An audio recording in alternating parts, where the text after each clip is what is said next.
साल 1947 में जब देश को आजादी मिली तो पेट्रोल, चीनी और दूध की कीमत कितनी थी?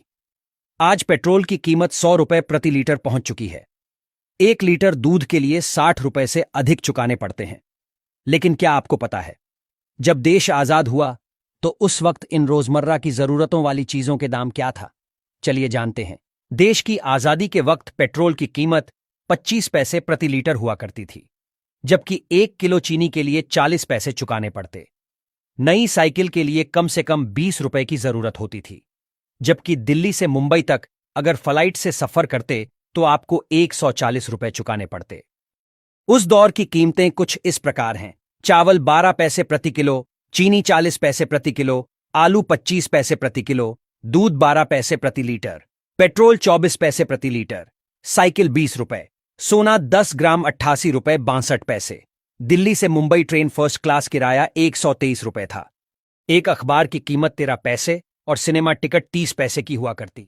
घी 75 पैसे प्रति किलो, आटा 10 पैसे किलो, दाल 20 पैसे किलो, केला 12 पैसे दर्जन, बल्ब 25 पैसे, माचिस 2 पैसे, टॉर्च 1.5 रुपए और पेंसिल 6 पैसे की थी। डॉलर की बात करें तो डॉलर की कीमत 1925 तक भारतीय रुपए से कम थी। वो कीमत जानकर आप हैरान हो जाएंगे। 1 डॉलर हमारे 10 पैसे के बराबर था। 1947 में 1 डॉलर 4 रुपए 16 पैसे के बराबर हो गया। 1965 तक 1 डॉलर 4 रुपए 75 पैसे के बराबर रहा, फिर बढ़कर 6 रुपए 36 पैसे हो गया। उसके बाद ये बढ़ने लगा। 1982 में 9 रुपए 46 पैसा हुआ। उसके बाद अब ये कहां है जगजाहिर। लगातार डॉलर के मुकाबले रुपए की कीमत कम होती जा रही है। 1947 में प्रकाशित एक विज्ञापन के अनुसार उस समय भारत में आकर बिकने वाली फोर्ड कंपनी की ब्यूक 51 कार की कीमत करीब 13,000 रुपए थी, जबकि 1930 में फोर्ड की ये मॉडल फेटन कार करीब 3,000 रुपए कीमत में भारत में बिकती थी। वहीं क्या आप जानते हैं भारत में पहली बार रुपया कब अस्तित्व में आया?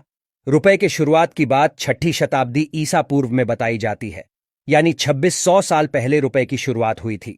रुपया संस्कृत से आया है। रूपा का अर्थ होता है आकार, रुपया का अर्थ है चांदी यानी चांदी जैसा, जबकि रुपयकम का अर्थ चांदी के सिक्के से है। हालांकि 16वीं सदी में शेरशाह सूरी ने अपने शासनकाल में चांदी के सिक्के को नए तरीके से पेश किया, जिसका वजन 178 कण था। रुपए के नाम से बाजार में उतारा गया।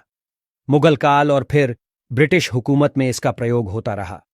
फिर 1861 में 10 रुपए के नोट ने पहली बार बाजार में दस्तक दी। 1864 में 20 रुपए का नोट आ गया। 1872 में 5 रुपए का नोट जारी किया गया। इसके बाद साल 1900 में 100 रुपए का और 1905 में 50 रुपए का नोट बाजार में जारी किया गया।